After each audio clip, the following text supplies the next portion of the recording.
ওসমান হাদির বিষয়ে বিস্তারিত জানাতে রাজধানীর এভারকেয়ার হাসপাতাল থেকে সরাসরি যুক্ত হচ্ছেন সহকর্মী মাকসুদুল হক ইমু।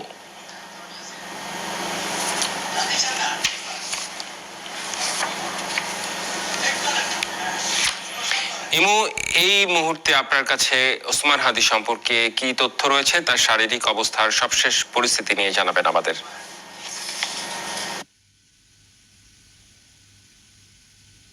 পর থেকে এখন পর্যন্ত আমরা এইখানে যারা গণমাধ্যম কর্মী উপস্থিত হয়েছি তাদের সাথে যে জিনিসটা এখন পর্যন্ত জানা যায়নি যে আসলে হাসপাতাল কর্তৃপক্ষ যারা আছেন সেখান থেকে দায়িত্বশীল কেউ কিন্তু এখন পর্যন্ত জানাননি যে সর্বশেষ পরিস্থিতি কি। তবে তারা এখানে যারা রয়েছিলেন বা যারা ওসমান হাদিকে দেখতে ভিতরে গিয়েছিলেন তাদের অনেকেই এসেছিলেন, তারা কথা বলেছেন আমাদের সঙ্গে, গণমাধ্যম কর্মীদের সঙ্গে।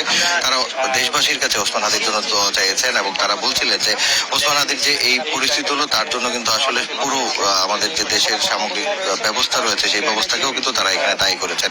আমরা যদি একটু জানাই যে এখানে ইনকিলাব মঞ্চের যারা কর্মীরা এসেছিলেন তারা কিন্তু রাত 11:45 জরুরি একটি সংবাদ সম্মেলন করেন এবং সংবাদ সম্মেলন থেকে তারা দাবি জানিয়েছেন যে ওসমান হাদিকে প্রয়োজনে দেশের বাইরে সর্বোচ্চ চিকিৎসা ব্যবস্থা দিয়ে তাকে যাতে সুস্থ করা হয় এবং তাদের জনগণের মাঝে ফিরিয়ে আনা হয় সেই দাবি দাঁড়িয়েছেন। পাশাপাশি তারা আগামীকাল দুপুর 12টায় শাহবাগে একটি সমাবেশের ডাক দিয়েছেন এবং সেখান থেকে তারা আসলে সাধারণ জনগণকে সাথে নিয়ে এই ঘটনার প্রতিবাদ জানাবেন।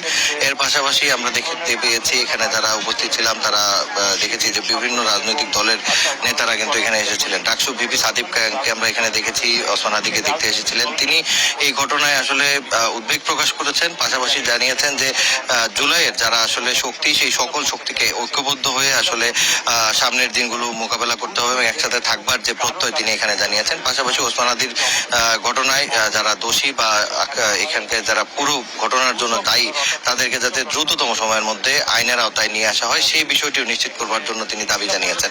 আমরা যদি একটু বলি যে ওসমান হাদির যে সর্বশেষ অবস্থান আমরা জানতাম যে ঢাকা মেডিকেল থেকে যখন ওসমান হাদিকে নিয়ে আসা হয় রাত 8টা কিছু পর, তখন কিন্তু এখানে তার অবস্থা খুব সংকটাপন্ন ছিল এবং সেটাই আসলে মূলত এখন পর্যন্ত জানা গেছে। এর বাইরে আসলে কিন্তু কোনো তথ্য আমাদের কাছে আসলে হাসপাতাল কর্তৃপক্ষ থেকে নেই। তবে যদি আমরা এর মাঝে কিছু পাই অবশ্যই আমরা আপনাদেরকে জানাতে পারবো। এই ছিল আসলে এভারকেয়ার হাসপাতাল থেকে আমার কাছে সর্বশেষ। নিশ্চয়ই নতুন কোনো তথ্য পেলে আপনার কাছ থেকে আমরা জেনে নিতে চাই। ধন্যবাদ আপনাকে।